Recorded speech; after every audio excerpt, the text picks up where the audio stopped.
printer တွေဆိုရင်တနေ့ကိုတရွက်အနည်းဆုံးထုတ်ကြပါရေးကြီးကိစ္စတွေလာပြောပြရတယ်ငယ်ချင်းတို့ကြီးဒီခုတကြံရက်ရှိပေးကြတာဖြစ်ကြဆိုတော့လေကျွန်တော်တို့ကွန်ပျူတာတွေ printer တွေကျွန်တော်တို့များတော့အဖြစ်ဒီတိုင်းပဲထားကြရလေ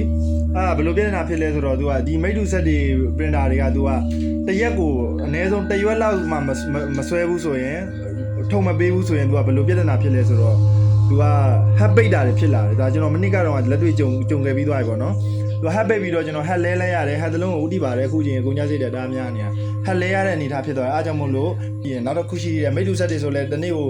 ဖြစ်နိုင်တယ်ဆိုတော့2ရက်3ရက်ပေါ့နော်အပွင့်ဖိတ်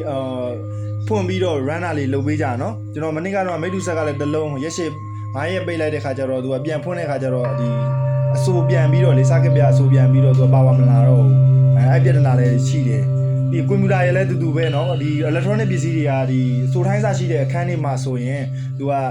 အဆိုပြန်ပြီးတော့short ဖြစ်တာပေါ့เนาะ short ဖြစ်ပြီးတော့သူကပြတ်တယ် error ဖြစ်တယ်အားကြောင့်မို့လို့ကျွန်တော်ကအခုက